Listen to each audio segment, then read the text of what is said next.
So hey everyone, this is Arun here again, and today we are going to be looking into how to record guitar samples, especially when you have a single microphone, and how to mix them in FL Studio 20 using Waves plugin. But the fundamental is the same.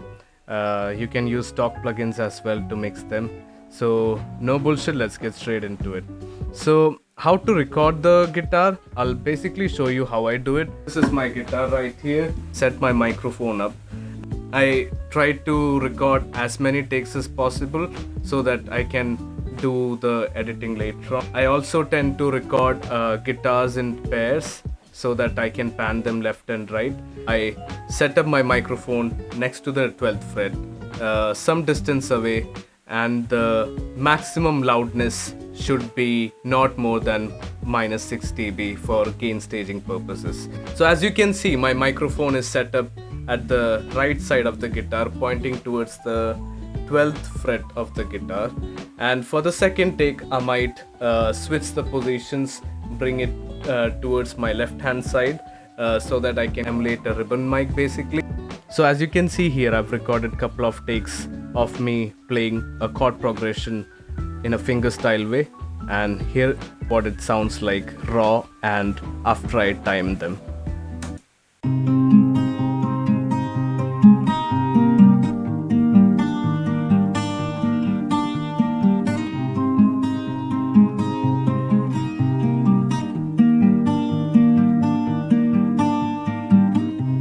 In order to bring more complexity to the guitar sound, you need to add more layers, which I'll be showing you in a few. So let's hop on to the mixing part. So here we have 2 takes of the guitar panned like 60% left and 60% to the right hand side. So one take is panned 60% left and the other one is panned 60% to the right.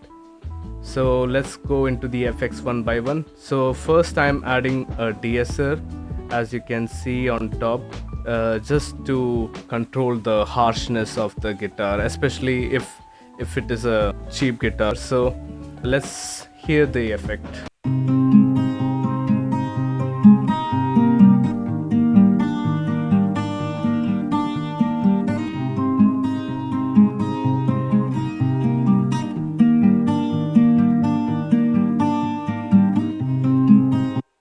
So as you can see here, the effect is quite subtle, and let's hop into the next one, that is parametric EQ.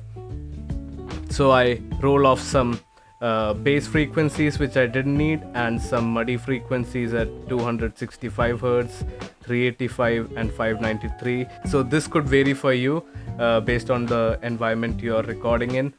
I've usually noticed that the sweet spot of an acoustic guitar lies between 3000 to 5000 kilohertz. When you record a guitar, just try to find that sweet spot and give it a boost. And also I've added some high-end sheen to it, so this is what it sounds like after EQing.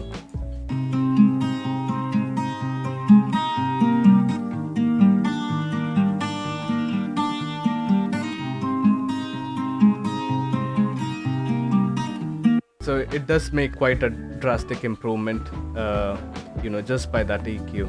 So the next in the chain is a compressor. So I'm using a couple of compressors here, trying to give subtle compression from both of the compressors. So here's what it sounds like with the compressor on.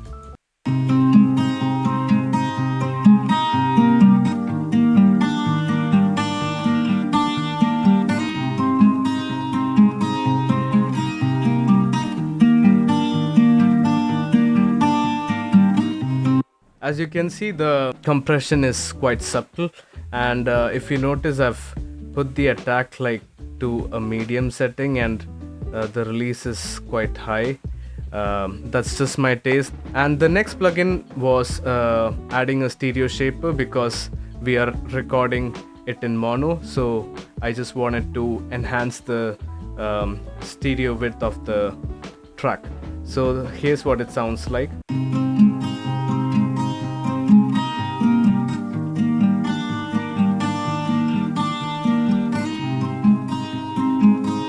Be very careful of how you use stereo shaper, because it can mess up with your stereo field.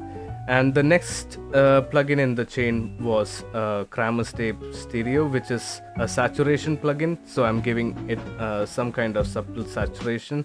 So these are my settings. So I have actually overbiased it, and I'm adding a little bit of flutter because it just gave that analog feel, and I didn't want any noise, so I'm switching off the noise here.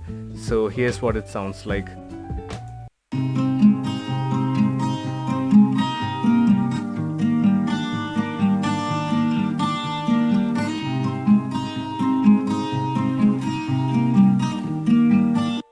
Quite nice. So again, I'm adding a bit more saturation because I'm using like a digital preamp. So adding saturation gives you that analog warmth in your tracks. So this time I'm using Magma BB Tube Stereo from Waves, and I've adjusted the sensitivity and the beauty according to my taste, and here's what it sounds like.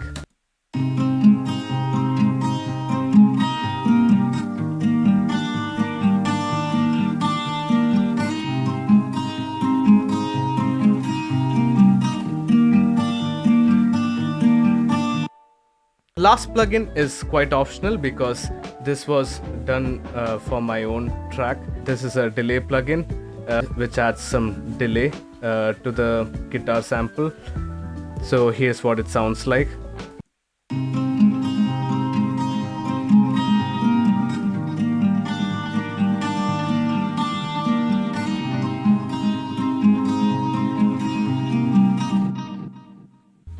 It kind of gives you that R&B feel, and if you notice, I've routed the guitar bus to an instrumental reverb short, which has nothing but a parametric EQ which is sweeping around frequencies from 300 to 3000 Hertz and a reverb. Calculate the reverb accordingly according to the BPM of the track. Without the reverb, it sounds something like this.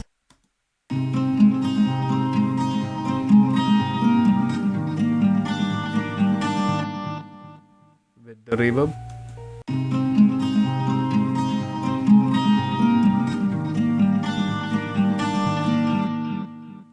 As you can see, the effect is quite subtle. Yeah, that's it for the guitar mixing chain. So I have recorded a separate melody to go over on top of the guitar loop, and it sounds something like this.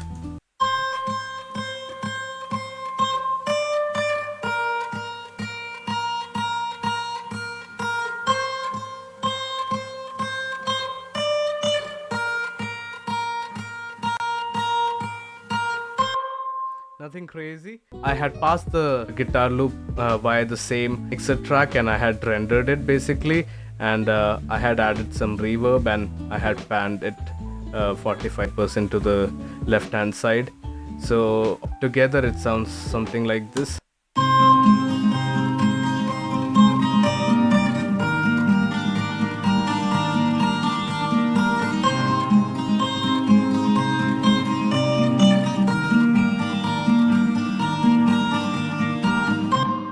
Again, I had recorded a counter melody for the first melody that I recorded, so here's what it sounds like by itself.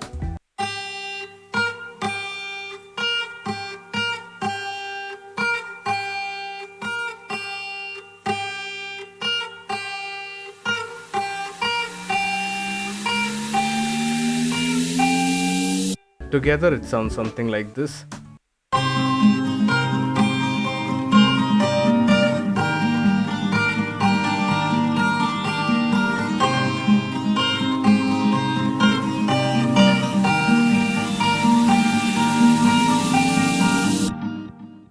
I had done the same procedure with this melody as well. I routed to guitar chain, and I had rendered it. And finally, we have this guitar slide, which sounds something like this.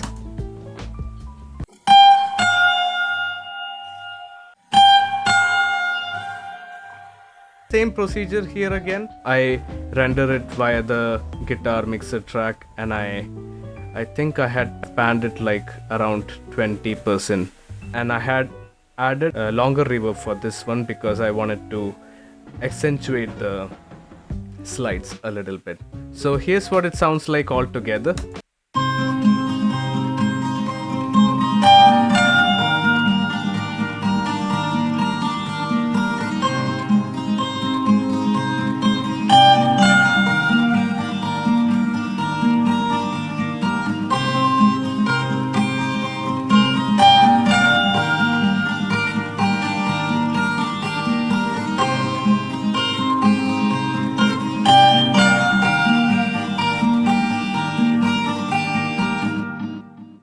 Right, so that's it basically, and in the context of the mix, it sounds something like this.